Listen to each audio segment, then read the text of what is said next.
All right, we'll begin. We'll let the other attendees kind of trickle in as we go. So thanks everyone for joining. Welcome. Today we're going to be chatting about selling in a hot real estate market. So we've done a lot of these webinars in the past where we focused on showing strategies and pricing strategies. What tools are at your disposal to really come up with the right list price.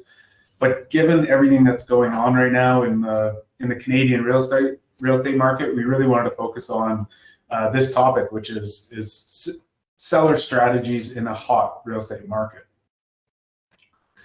So maybe just to start, we'll chat about a little bit about what the statistics are saying, and then also anecdotally what we're seeing. So what we're seeing in the market right now, and if anyone's caught the news recently, you'll have seen the same. It's a record number of sales, very low inventory, and very quick sales. So we're seeing across the Alberta market and in the BC market that homes are selling very quickly, often with multiple competing offers, and often at or above the list price. So we're going to dive into this a little bit more. Right now, record numbers of sales. I think in general, the thing when we look at the stats for January of this year, what was really surprising, detached homes, semi-detached and townhouse type product has all performed really, really well since the beginning of the pandemic.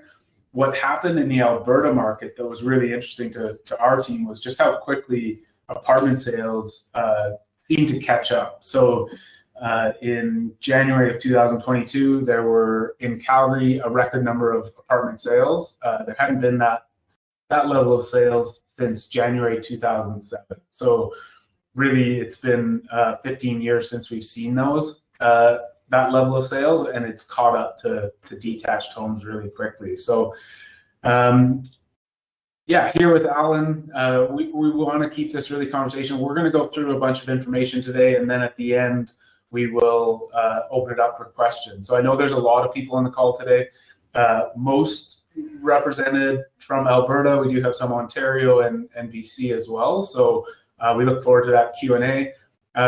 Jenny's here moderating as well. I believe we have a chat function available to all attendees. So if you do have questions that you don't want to wait to the end, feel free to drop those in the chat and we'll kind of address them as we go. Yeah, so if we spot your question and it's relevant to what we're talking about, feel free to get it in there, but you get your questions in any point during the presentation and we'll get to as many of them as we can, either during the presentation or at the end.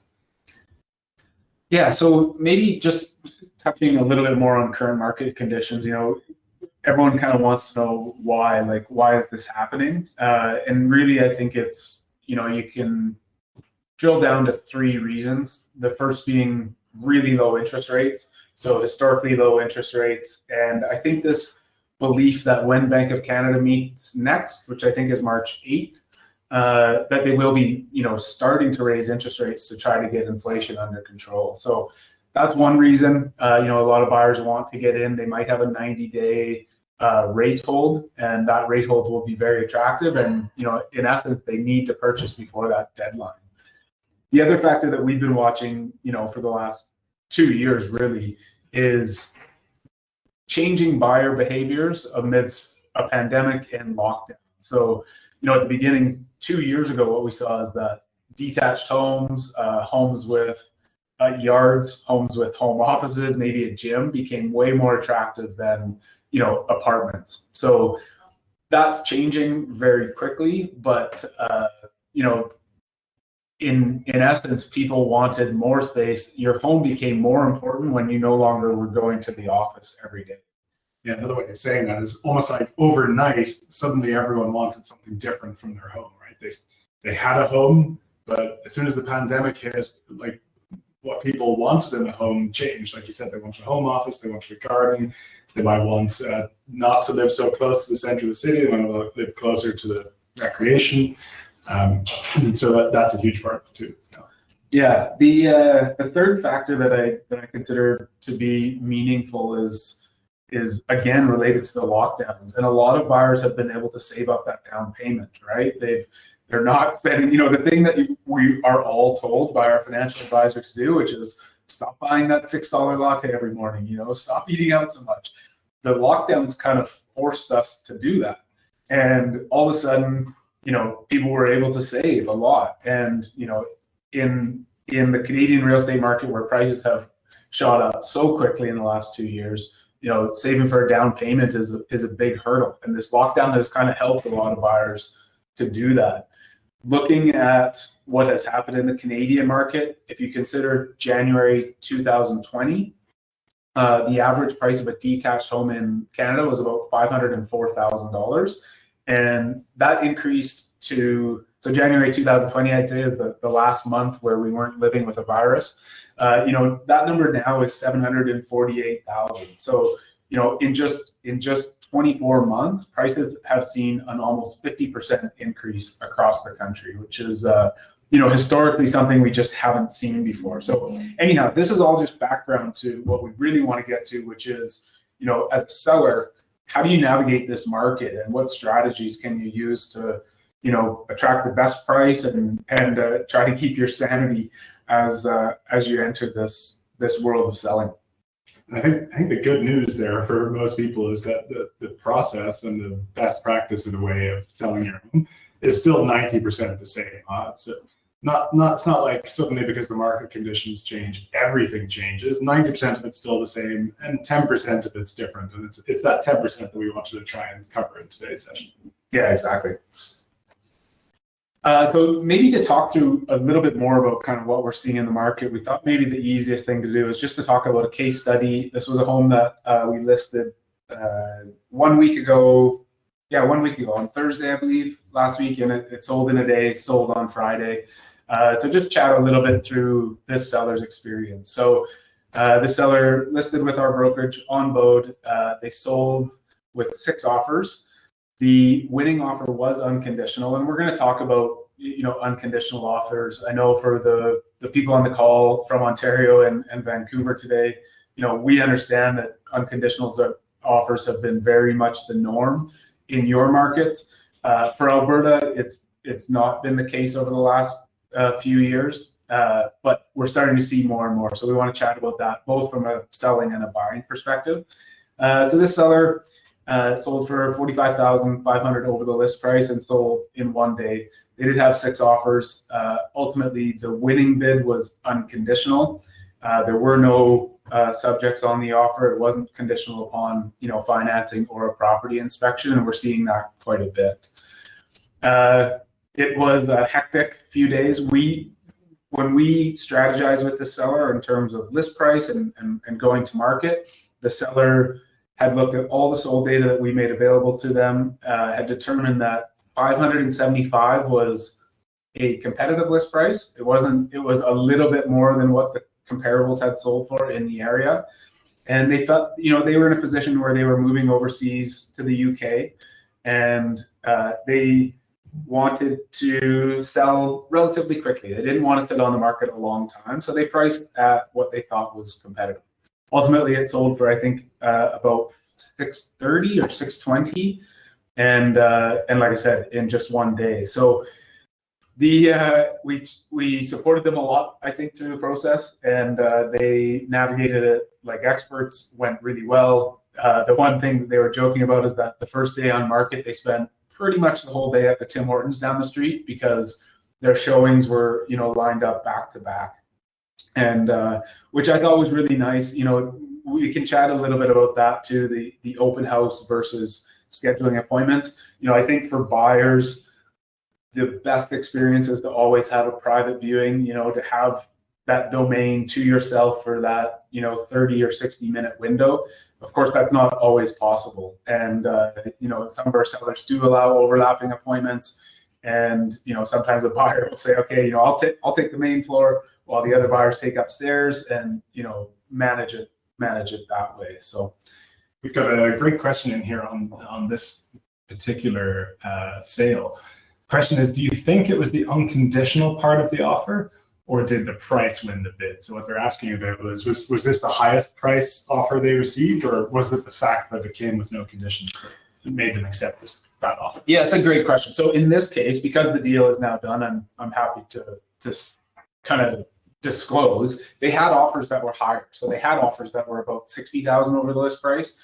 They were prepared to accept this one, and then another one that came in at 15,000 higher was submitted. So every seller is going to value a subject-free offer different from an offer that has subjects in it.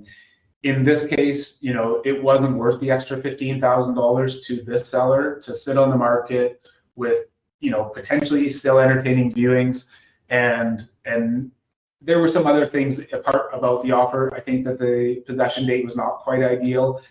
In this case, the seller wanted a really long possession date, like end of June, which they knew could turn away some buyers. Most buyers want to take possession 45, 60, maybe 75 days from a firm sale, and this was more like 4 months, and they got that on the first offer. So in this case, the fact that the winning offer was subject free was definitely important. Yeah, and it sounds like then the possession date was also really important too. Yeah, I mean, everyone, it's not just about price. There's so many other factors when evaluating offers, and we'll talk about that as well. Because for so many of our sellers, because they're getting multiple offers, it's an exercise in evaluating. It's not just simply which one is the highest price. You want to look at things like closing date, unattached goods that are included, and of course, what conditions are attached to the sale. Mm-hmm. So one strategy that we recommend for some of our sellers, when you know that you are going to have competing offers, multiple competing offers, we kind of use those terms interchangeably. One strategy you can use that kind of creates a level playing field and I think really makes it fair for buyers is to set a date and time that you'll review all offers. So if you're in this situation, and you'll typically know very quickly when going to market, you'll know within, you'll definitely know within the first day. You'll probably know within the first kind of, call it 6 to 8 hours if you're going to have competing offers. What does that look like? Well, you're going to be inundated with showing requests. You're going to be getting questions from buyers like, is there flexibility on possession date, that kind of thing. So what we do and what we've been doing for a lot of our sellers is help guide them in determining a date and time that you'll review all offers. And you can put that right in your MLS description. So, if we're Wednesday today, what I would say is, give people a fair opportunity to view the house. You obviously, to maximize the selling price, you want all qualified buyers give them enough time to view the property. So I would say, if we were today, Wednesday noon, I would say offers would be reviewed either Friday night, say Friday at 7 p.m., or maybe I push it a little more, say Saturday at noon. Now, when folks are coming through for viewings, when they are asking questions about offer submission, you can simply say, we have a lot of viewing requests happening. We want everyone to have a fair shot at it, and we're going to be reviewing offers Friday at 7 p.m. And that puts everyone on the same playing field. One thing, of course, that we do see is what is referred to in the industry as a bully offer. And that is basically, a buyer submitting an offer saying, okay, here's my offer. I understand you're only looking at offers at Friday at 7 p.m., but mine is only open Thursday until 7 p.m. So it's a negotiating tactic. And as a seller, you're welcome to accept an offer before that deadline, before that time you've said. You may upset a number of buyers, but the reality is that this is what we're seeing in the market, is that some buyers will submit a bully offer. It will expire before your review time. And if it's so compelling and attractive to you, you can absolutely accept that. Yeah, I guess it's also possible, in that scenario where someone's trying to bully you into accepting their offer, you obviously, of course, still have the option of waiting until your Friday at 7 p.m. deadline for looking at all offers. And it's possible that buyer may still compete on that deadline too. Yeah, absolutely. So I guess, yeah, up to sellers to decide what they want to do there. Like you said, they can accept that bully offer, or they can wait until the stated deadline, and maybe that person who submitted the bully offer will still submit their offer on the other deadline too. Yeah, I think what we've seen is that most times when a bully offer comes in, that buyer is still participating, right? That first offer might expire early, but they're still participating in the ultimate competition at the end. I guess it would only be fair to point out one downside to this strategy. So obviously, the negotiating power right now rests with the seller. One downside is that some buyers don't want to compete. So just to point out, you could turn people away. If your property hits the market, you have a bunch of interest, and now a buyer is interested in writing an offer, and you tell them, actually, we're going to review them at this set time. There is potential that buyer would choose not to participate. Of course, in this market, if buyers are choosing that, there's a high likelihood that they won't be successful. But just to play devil's advocate here, that is a risk of this strategy. Yeah. And then maybe one other thing to mention here, Jeff, which is the main advantage of taking this approach of setting a deadline to review all offers, is to simplify the process for the seller too, right? So they're not receiving offers from different buyers that expire at different timelines and having to manage that process of communicating with multiple buyers all at the same time and trying to get them all on the same timeline.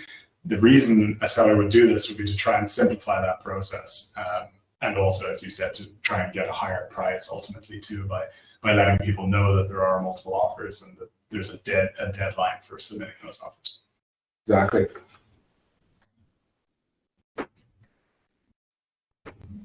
Maybe one quick question here while we're on the topic.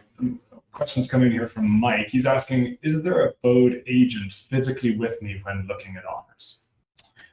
So not physically, but we have a full team of customer support, customer success that can help through that. So often what we do for our sellers, whether an offer will come in one of two ways. So it'll be submitted on the platform, so directly from your listing page on BODE, or it will be submitted, the more traditional way, which is a PDF attached in an email. In either situation, we have a lens into this, and what we do is kind of support. So we ensure that we're available for any questions, and we'll often summarize the high level of that offer. So, what is the price? What are the included goods, the conditions, the possession date? And we're always available to kind of help navigate best strategy going forward and how to counter or ultimately how to accept that offer. So the next thing we're going to talk about is just this trend that we're watching of offers being submitted without conditions. Again, understand this has very much been the norm in Ontario and areas BC for the last few years, but we're starting to see it more and more in the Alberta market as well. So as a seller, and I've been thinking about this, half contemplating selling, one thing that I would do, and again, different regions across Canada have looked at this differently. In Alberta, it's not the norm, but knowing how hot the market is, one thing that I would do is a pre-listing inspection. And I would make that widely available to anyone that asks for it. So I would hire a third party to inspect my house and generate, a clean PDF in color, nice report that I could share with any buyer that was considering making an offer, and with the hopes that it would give them the confidence to make that offer without conditions. On the buy side, if you are looking, and I know we're really focused on seller strategy here, but just to mention it on the buy side, if you're looking at making an offer without any conditions, just use caution, especially on the financing one. There's always some confusion on this topic about a pre-approval letter and an actual mortgage commitment. So they're quite different things. So if I, as a buyer, make an offer on a property and I don't have any conditions, even though I may be pre-approved, let's say to $1 million, that doesn't mean that my lender is willing to lend on that collateral.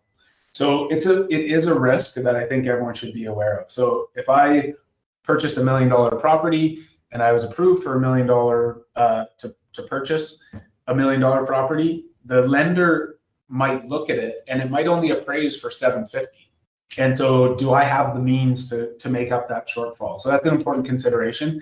And, you know, I've not seen this happen, but legally, if I didn't proceed with that sale, you know, I could then be, if the seller of that home sold for a lower amount, I could be sued for that difference. So it's a risk. I mean, I think the risks behind going subject free without a property inspection, I think those ones are really obvious. You know, you move in, the hot water tank breaks, and you got to buy a new hot water tank. The ones around financing are a little bit more nuanced. So be really careful with that. As a seller, I would want a relatively large deposit if I was to accept an unconditional offer. You know, an amount that was meaningful enough that a buyer was not willing to just walk away from it, especially if you have a really long possession date. So if you have a really long possession date, like the end of June, you'd want a strong deposit from your buyer.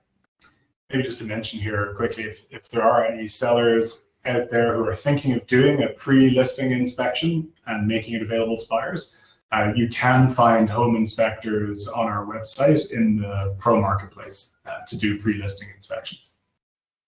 Absolutely. So yeah, we're just going to chat really quickly about starting with an accurate list price. I'm not sure if my slide is showing yet. No, I can't see it. Okay. It looks like we're still on the last slide. Okay. There we go. Now. All right. Perfect. So I guess we've talked a little bit about some of the things that are really important in a hot market, like managing multiple offers, and how to think about the value of an unconditional offer versus an offer with conditions. But one thing that doesn't change in a hot market versus a more normal market is getting your pricing right. So getting your list price correct. So wanted to talk through here really quickly how overpricing your home can actually lead to you selling it for less.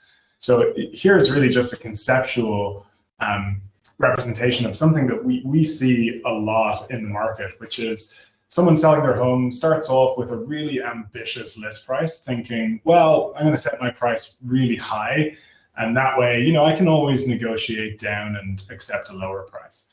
And if they set that price too high, what ends up happening is they sit on the market and they don't get any offers, and they ultimately have to lower their price. They might make several cuts before their price is kind of back down to what the market value of the home is. And because it's now sat on the market for so long, buyers are starting to wonder, especially in a market, but in a hot market right now, why is this home still listed on the market for so long? There must be something wrong with it. There must be a reason why other buyers haven't bought it. And so it can continue to sit there even though it's now priced right. And ultimately it can sell for a lower price if you start off too high. So we've seen some examples of this over the years. We had one case of it with one of our sellers recently where it ended up being a good sale for the seller. It was before the market got really hot. But our sellers started off with a price that they knew themselves was too high, hoping that they might get a nice high offer. But in reality, they ended up sitting on the market for a long time. They started off with $600,000, knowing that it was likely worth somewhere around $550,000. And they made price cuts over several months until they got down to $550,000. And even at $550,000, they actually failed to sell while they were listed at that price. They had to get below $550,000. I think they went down to only a small bit down. I think they went down to $545,000, and then ultimately sold for $559,000. So again, it's kind of a funny scenario where if you actually start off too high, you can end up shooting yourself in the foot. And even in a hot market like it is right now, that concept still applies. On the next slide, I guess it explains a little bit of what happens with MLS listings. So if you look at all of the listings on MLS, in a typical year, about 50% of those listings will fail to sell.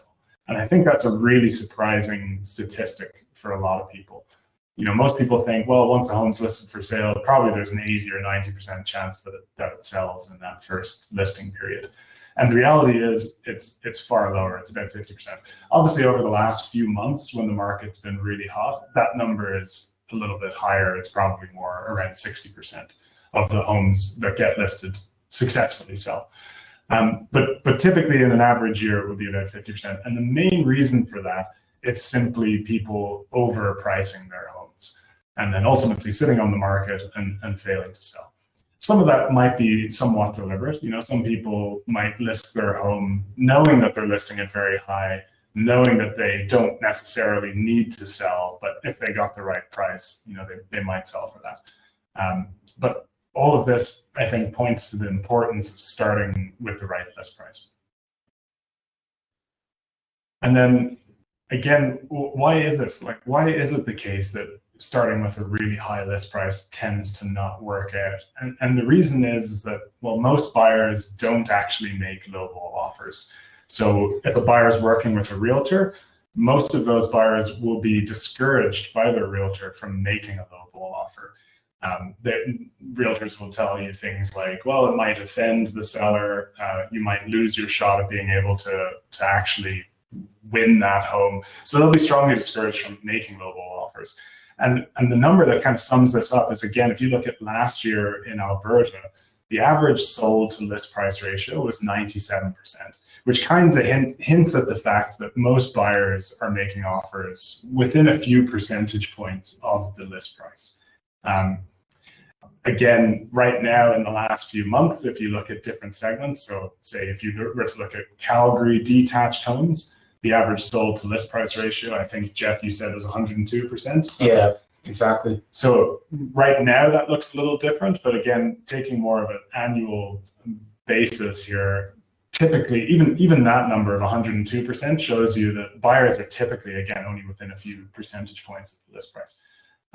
So again, really important to set the right list price when you start your listing.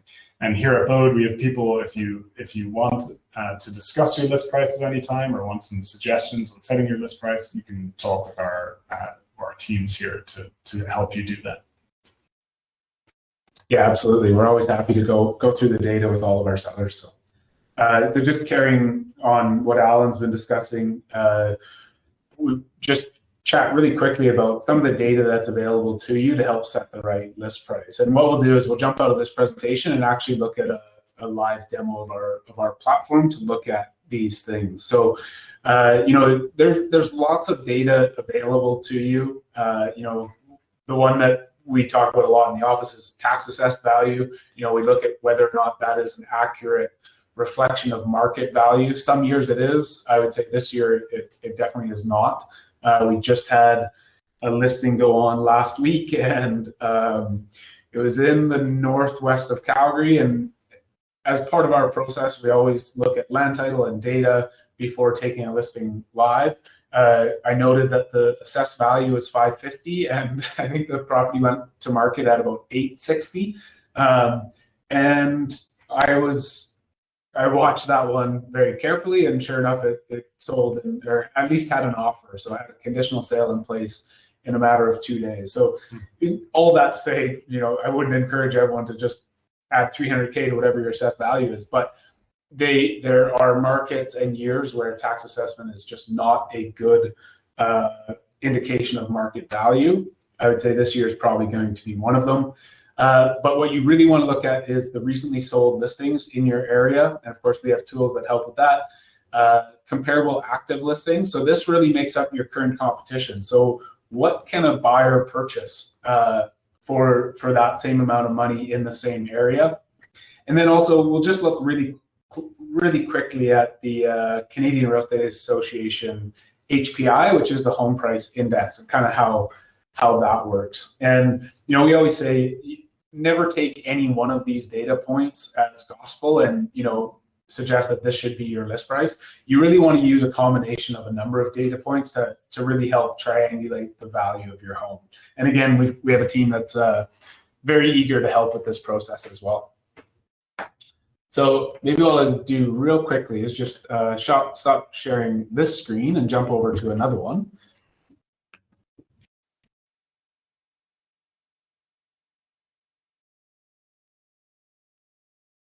And what we'll do is look at. While you're pulling that up, Jeff, I'm just going to let you know we've got looks like we've got tons of questions here. Okay. So yeah, we can keep this demo relatively short, I think. Okay, why don't, yeah, I'd rather focus on the questions as well. So why don't we just show people where to navigate to get this info? So the first one that I just was discussing was sold data. So at the top, click on sold data. You will need to be in a logged in state for this part because this data is gate kept by account users only. So two ways to use sold data. You can type in an address, and for any property over the last, I believe, 12 years in Alberta, and you'll get the sold transactions. So this is an old property that I owned, and you can see here the list price, the sold price, and the sold to list price ratio. And by clicking this little arrow, you can see that there was also a transaction back when I purchased the property in 2011. So we can see by property address, you can search sold data. And then of course, you can also do it on a community level. So you can choose your province, city, community, and look back however long you want to get this information.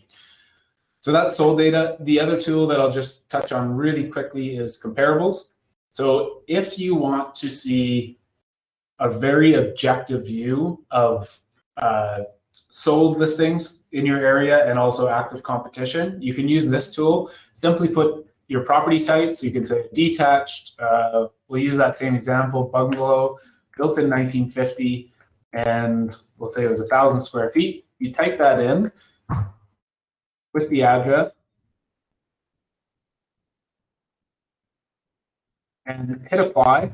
And what's going to happen is this algorithm is now going to show you a match score for a number of different comparable sold homes. So here's the sold homes. We can see that this property, which is just 196 meters away, is an 87% match based on those things. So as we'd expect, we can see that it was a bungalow. It was built within 2 years, and it sold for $725,000, which is within a few percentage points of what the subject property sold for. Of course, we also talked about looking at comparable active listings. In a normal market, this table would be totally full. In this market, there simply are no bungalows in the area, so no data available. Yeah, which is a good way. You always want to make sure you're looking at your active competition, because in this scenario, if you have no active competition and you're the only detached bungalow for sale in Altadore right now, and that's a huge advantage as a seller, right? And it definitely gives you more pricing power. Yeah, absolutely. So we'll touch on the CREA HPI really quickly as well. So that's kind of that third tool. The CREA HPI is very easily foundable. CREA HPI index, Google search will take you right to the page.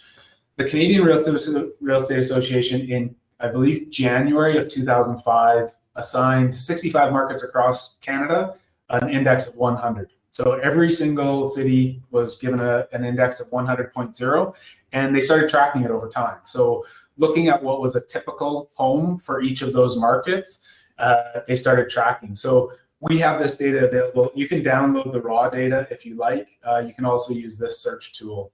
But we, in our blog every month, will summarize this data for all of our subscribers. And this is a little bit what it looks like. So, we can see for Calgary, maybe I'll show you where to navigate to the blog. So from the BODE page, in the footer, you'll find the blog, and from there you can find our market reports. They're usually published about 5 to 7 days into the beginning of each month. So here we can see what the home price index did. Again, there's that 100. January 2005, everyone was assigned a score of 100, all these 65 major centers. And, we had this huge run up. A lot of people are comparing today's market to what it was like in 2006, 2007. Of course, I think it was right around here. Oil was $140 a barrel. And then we had the credit crisis, a big drop off. We built up to another peak in 2014 when, again, energy prices were very high. We were back to 3-digit WTI. And we've kind of been flat since then. And you can see the first 6 months of the pandemic, things really shot up again. So we did see things level off over the last few months here, and again, we're starting to see this spike of home price values. And again, happy to discuss with anyone if we can go through this data with you. But with that, knowing we've got kind of 15 minutes remaining, maybe I'll stop sharing my screen and try to get to as many questions as possible. Okay, I'm going to try and do my best to bucket up these questions because we have a lot to get through here. So maybe there's quite a few questions here about listing with Bode, so I'll try and pick those together. So first question is it better to list a property on a Friday or earlier in the week? Yeah, I would say, again, if it were me, I would list on a Wednesday or a Thursday. And I don't know if we could find statistics to back this up, but really what I want to do is make sure that I'm getting in front of two audiences. The first one is buyers that have agents, and maybe they're on an automated search. So you're going to hit those people right off the bat. The second one is buyers who are self-represented, who choose not to have representation. And I want to make sure that they've had a fair shot to view a property as well, and they might not be on Save Search. We have a Save Search tool on our website. There's Realtor.ca. You can also set that up, but at least that gives a little bit more time for people who are not on those Save Searches to also view. So I would say go to market Wednesday or Thursday, and if you are expecting multiple offers, perhaps review those on Sunday. We were joking how we had a lot of sellers saying, we're reviewing offers Sunday at 7 p.m. But this year, a couple weeks ago, that was Super Bowl. And so a lot of sellers were saying, actually, we're not reviewing offers Sunday at 7 p.m. We'll review them Monday at 7 p.m., which of course was Valentine's Day. Okay, a related question around listing. How does Bode generate demand for my listing? Yeah, so we really go above and beyond in terms of marketing listings. So if you think about working with a traditional agent, listing agents are really incentivized to market their name, which is why you see bus benches and buses and ads for realtor services. What we do that's quite different is that when you list with Bode, we obviously put you on Realtor.ca. We create a listing page on our website. You get pushed out to platforms like Kijiji and Zillow. Zillow is one that I really like to focus on because a lot of brokerages don't cooperate with Zillow, even though it gets a lot of buyer traffic. Some brokerages don't share their information, which as a seller, your best interest is to be posted in as many places as possible, to get in front of as many buyers as possible. And if you list with a particular brokerage, I don't think I should say the name, but they're famous for some reason for flying hot air balloons around the sky. Your listing potentially doesn't go to Zillow, which I think is a disadvantage to sellers. So again, we push your listing out to as many places as possible, and then we go about advertising your specific listing. So we do that on Google partner sites, on Facebook, and on Instagram. And all of those advertisements, which are at our cost, direct buyers to view your listing page where they can get in touch with you as a seller. So as soon as they're on your listing page, they can send you a message, they can book a viewing, and ultimately they can make an offer, all without the assistance of representation. Another question here about the listing process is, what are the steps to list my home on Bode? What is the process? Yeah, so first step is visit our website, bode.ca, go to sell, and we guide you through all of the things that we need to know. So we're going to ask questions like, property type, roof type, all of those kinds of things. As you get to the bottom of the listing flow, and again, we've got a full team available to help with that process. We're often happy to do it on our sellers' behalf if they request it. And as soon as you get to the bottom of that listing process, we have a step where you can schedule an appointment. The one thing that We, again, at our cost look after is professional measurements. So in some provinces, there's a measurement standard which you have to adhere to get to realtor.ca. Really, we just want to accurately reflect a property and make sure that it's compared to similar properties in the same way. So you set up that appointment. Usually we can turn that around in about 2 business days right now. I'd say if you're thinking of going to market in the spring, book that appointment early, because as we get into March and April, there will be more inventory. At least everyone is hoping that there will be more inventory, and you'll want to give yourself a few more days. So right now, if you wanted to go to market on, again, say a Thursday, I would book that appointment on a Monday. As soon as you submit it to us, we review, we check for accuracy.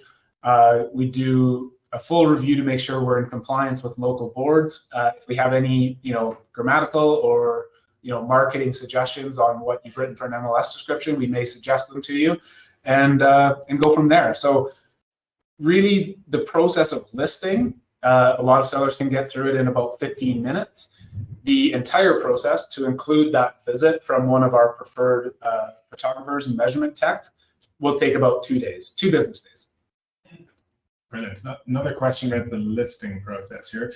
Does Bo provide consultancy regarding staging of the house and what changes or upgrades could be made to make the house more attractive to potential buyers? Yeah, so we as a company don't provide staging services, but we do have, as Alan referred to earlier, a pro marketplace.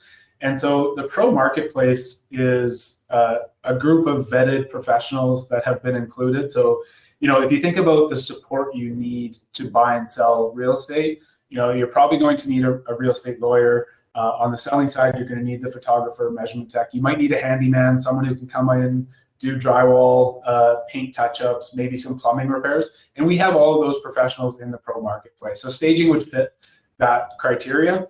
You could go in, contact, and a lot of stagers, I've used staging a lot when I've sold real estate. I'm a big advocate of it. And a lot of them will come in and do a free consult. And there's a lot of value in that as well. Some of our photographers are also starting to offer that. So as they come through, we work with really great photographers and they have an eye for this kind of thing. So maybe you don't want the expense of furniture rental, but you do want that objective view, because over time we stop seeing our houses the way a buyer will, right?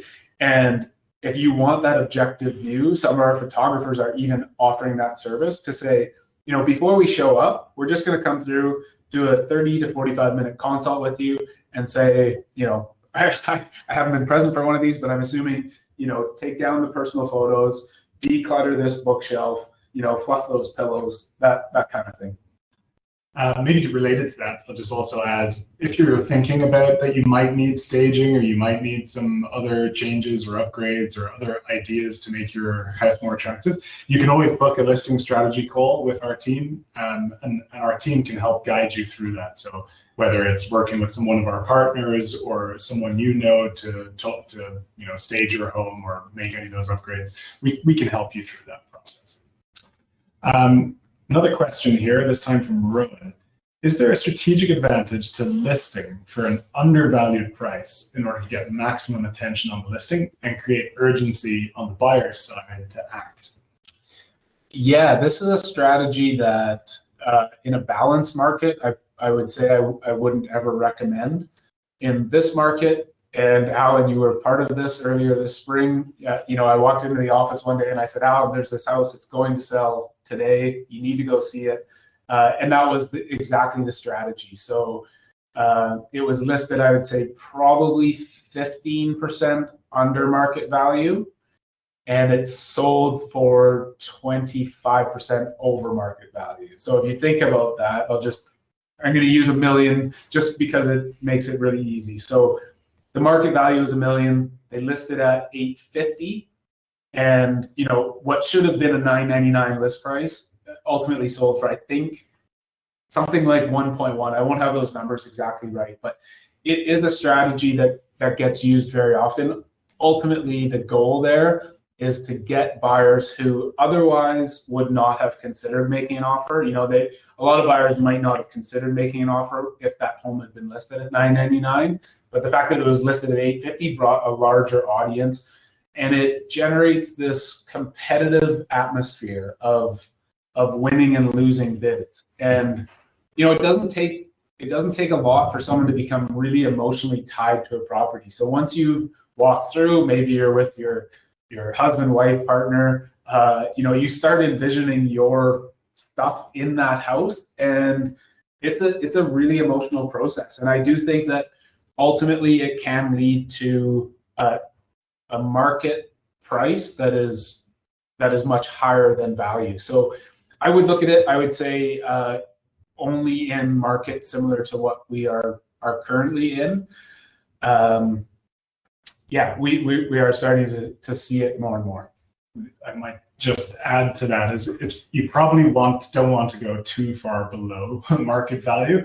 And I think the key thing is getting under some price thresholds that maybe people have saved searches for. So if your home's worth $1 million, maybe there's a lot of people with saved searches out there at 950, where that's their maximum price. So you probably don't want to go too far below the market value of your home. But getting under one price threshold of saved searches could be a good strategy, all right? If you're interested in that strategy, again, I'd probably encourage people to set up a listing strategy call with us and talk through your specific situation. Okay, let's see what other questions we have. I think that's a lot of the ones on listing. Maybe one more here about listing. What are the costs associated with listing on Bode and selling on Bode? It's a question from Ahmed. Yeah, great. So this is what really sets Bode apart from a lot of the other, we'll call it disruptive real estate businesses. It doesn't cost you anything to list with Bode. So we will look after any MLS fees. We look after the professional photos. I know iPhones are really good. We still really insist on professional photos because, the photographers we send out have a really good eye. They understand, what real estate photos should look like. They also use a technology called HDR, which layers different exposures. So when you take a photo, I know I'm going on a tangent here, but it will bring rooms bright, but also allow you to see outside of a house. So also brighten the exterior. So photography, measurements, which are required, and then all the advertising we do, we look after all of that cost. All that we ask for is a 90-day term because we're investing in every single listing that we take. We ask for a 90-day listing agreement where we have the opportunity to market your home on your behalf and bring you an offer. We earn a 1% fee only upon success. So again, coming back to other disruptive models where you pay up front, maybe you've spent $3,000 to get your home listed. Well, that's a sunk cost, and that company really doesn't care about your success. And whereas with us, we only get paid when you're successful. So we are paid a 1% fee from the proceeds of sale, only upon closing. On that topic, because it looks like there might be some confusion here, there's a question from Michael. He asks, will we get pushback from realtors who don't want to show our property because we're only offering 1% to the buyer's realtor? So that 1% fee is the fee you pay to Bode when the home sells, and only when the home sells. You are free to offer whatever buy-side commission you want. And we guide you through the implications of offering very little buy-side commission and offering a typical or full buy-side commission. But it's entirely up to our sellers to decide how much commission they want to offer to buy-side agents. And I guess, unsurprisingly, the more commission you offer, the closer to typical. All agents are going to work with you and show your home. If you offer absolutely zero buy-side commission, of course, some agents will likely steer their buyers away from your home. But it's always up to our sellers at Bode to decide how much buy-side commission they want to offer. Yeah. So let's see. A few questions here. You bundle them together about where Bode operates. So first one, does your company help people buying in BC? Yeah, so we do. We launched in BC, I don't know, probably about 6 months ago. We started with the Vancouver market. There was a a push for us to go to Vancouver, where I think the industry really lost a lot of trust over the last 10 years. The practice of shadow flipping, the practice which has now been banned of dual agency. So, one agent representing a buyer and seller, or one brokerage representing a buyer seller. That segment of the industry lost a lot of trust. So we chose to go to Vancouver. We are very close to launching in another market, which will cover a lot of the interior. And we're starting to see a lot of interest. I think there's a number of people today on the call from the Victoria region. So we are looking very closely at those regions as well. And I guess the question was more around buying. So in very short order, we will display all of the MLS listings as well as BOD listings on our platform in those regions of BC. Maybe kind of related to that BC market, another question here about recreational properties. Do we have any specific considerations for selling a recreational property, e.g. Fernie or Invermere? And are these markets supported by BOD? Yeah, great question. So in, I believe, December of last year, so just a few months ago, the Okanagan board, of which we are a member, chose to amalgamate with CAR, which is the Kootenay Association of Realtors, and Kamloops. So very soon we will be operating in those markets as well. So Kootenay's includes Invermere and Fernie. Yeah, and just to clarify there, Jeff, when you say very soon, we're talking about days or weeks. Yes. They'll be able to sell in Fernie or Invermere. Well, yeah, and we're currently supporting sellers who are preparing to list in the Okanagan. Yeah. Great. One other question here. Michael, again, I think they've had a question earlier. Unfortunately, we're on Vancouver, Ireland, Vancouver, where am I from? Unfortunately, we're on Vancouver Island, and we don't have access to sales data. I'm assuming he means on our website. Yeah, that's right. And so in very short order, not as quickly as our interior Okanagan initiative, but we will be expanding to, there's two boards on Vancouver Island. There's Victoria, VREB, and VIREB, which is Vancouver Island. And there has been, in essence, what we do is we track demand and we go where our services are requested. There has been a lot of demand, I believe, for Vancouver Island, and we will look to add those two boards very soon. Great. Here we go. Here's another question. So do you have some stats around what percentage of buyers in the market do not have an agent? Maybe I'll take an answer on that one, and then Jeff, you can add your thoughts.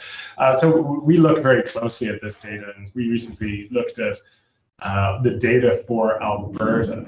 And if you look at all of the homes listed on MLS by realtors, only 2% of those homes sell to a buyer who doesn't have a realtor. So when you list your home with a realtor, it's very unlikely that you'll sell your home to a buyer who doesn't have a realtor. But with BOD, when you list on BOD, you have the best of both worlds. You're appealing to both realtors and to buyers who don't have realtors. And our sellers sell to buyers who don't have realtors somewhere between 25 to 30% of the time. So a huge amount of savings there for both the buyer and the seller to not have to pay out any buy-side commission. So I guess that's kind of the beauty of selling with BOD, is you can offer buy-side commission, whatever you want. And if you ultimately sell to a buyer who doesn't have a realtor, well, then that buy-side commission is never paid out and it's saved by the seller. Anything to add to that, Jeff? Yeah, no, I think that a lot of our sellers choose to offer a typical commission for that reason. You know, they choose to offer a typical commission because they don't want to be disadvantaged by potentially, being victim to agent steering.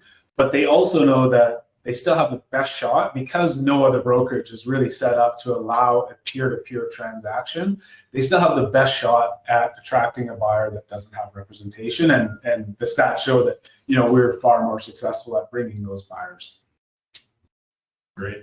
And I guess maybe one other thing to add to that is you can offer a standard buy-side commission, but of course you're always free to negotiate once you start receiving offers. So you might have offered a standard buy-side commission, you might receive an offer from a buyer who has a realtor. You can always negotiate on how much that buy-side realtor is getting paid, or you can negotiate up the price. So that's, even though you're offering a certain amount of commission, you can always negotiate it as part of the deal when you start receiving offers. Yeah, we had a seller just a few weeks ago list his property, I believe, for $650, and he was offering 0 buy-side commission, which is not typical, but he chose not to offer any buy-side commission. And an offer came in. I think it was at full list $650, and it stipulated that a full or more typical commission would be offered, which was about a $10,000 fee. And he just went back and said, my counter offer is actually $660, because if I'm paying this fee, the list price actually becomes, $10,000 more, and ultimately was able to negotiate that deal successfully. A few questions here that are more about the market. We'll try and cover some of these quickly. What are your thoughts about the article in the Financial Post today, buyer fatigue already cooling housing market? That quote is from the president of Realosophy Realty Inc., but basically talking about how buyer fatigue is cooling Canada's housing market. Obviously, there's different markets around Canada, and it's very difficult to summarize Canada's housing market all in one sentence. But Jeff, any thoughts on whether there's a bit of buyer fatigue setting in the Alberta market or in BC? Yeah, I don't think the statistics are showing buyer fatigue yet, but anecdotally, absolutely. If you think it's incredibly difficult to be a buyer in this market. There's buyers that have offered, on 10 plus homes and lost every single time. And that becomes, and I think that's where a lot of the hype and frenzy, kind of stems from, right? If you've offered and lost, and then fallen in love with another home and offered and lost, and fallen in again and lost, that's where buyers start to lose rationality, and they start to ignore the value of a listing and start to think very competitively. And that's where you're seeing a lot of these homes. There was one in the southeast of Calgary that sold last week. It was, unconditional, of course, 100K over list, of course. But the thing that was interesting was there was 42 offers on that home, which great for the one that won, but that means there's 41 other qualified buyers trying to secure, a detached home in that neighborhood or in that range of neighborhoods. So I think I've not really, I guess when I was selling real estate, not really seen a lot of buyers give up, right? They kind of go until they're successful. Maybe there will be some that will grow tired and just resort to, whatever their current living situation is. But statistically, I've not seen it yet. Yeah, and as you say, the data would suggest that fatigue's not there yet. Record numbers of sales in Calgary, Edmonton, and in the Vancouver area in recent months. So, but good on a seller-focused webinar to remind everyone to know your plan, right? It's if you think that you're just selling and buying into the same market, obviously the best opportunity is to sell in a current market and move to a less heated market if that's an option. But yeah, it's difficult as a buyer. And maybe related to that, one last question here about the market. And this is from Tammy, who's in Calgary. She's asking, what is selling faster, high-end detached homes or lower-priced attached homes? I ask as I have a lower-priced townhouse around 260K, and my partner has a high-end home around 1.5 million. So the question is, what is selling faster, high-end detached or lower-priced attached? I don't know that I'm going to be able to answer with data. I know anecdotally, in the last 6 months, the higher-priced, we'll call it luxury detached product has been selling really well. And then literally in just the last 4 to 6 weeks, that's where we're starting to see the lower priced, call it townhouse and apartment type inventory pick up steam. And that has happened really, really quickly. If we look at, the inventory of listings that we have, all of our detached stuff had sold, and we were kind of sitting on the more the more challenged apartment and row townhouse type product. And we're starting to see that shift and sell really, really quickly. So I think, both are very saleable properties. I would also consider locations. We're still seeing the downtown core not perform quite as well as, regions outside of the core, but I'd love to dig into that one on a call as well. Yeah. Well, Tammy, I'll just also add, you can go to our website, bode.ca, and go to the market data section, and you can find out the exact information for the neighborhoods where those two homes are. So if you have the attached home in a community somewhere in Calgary, you can enter that information and find out exactly what the average days on market are for that area, and likewise for your high-end detached home. So I'd encourage you to go to the market data part of our website and get that answer, and potentially book a listing strategy call with Jeff if you're interested in doing so. So we're over time here, so I guess we're going to have to stop there. Lots more questions we weren't able to cover. If you do have a question that we didn't get to, feel free to send it through to us, and we'll do our best to answer it. And then Jeff, just before we go, do you want to touch on the last slide you have, the ability for people to be able to set up or book listing strategy calls? Yeah, definitely. So right after this webinar completes, we'll say goodbye, and we'll send out a link to book. You'll have access to my calendar. We typically book a 15 or 30-minute call, and dive into more specific listing situations and strategies. Brilliant.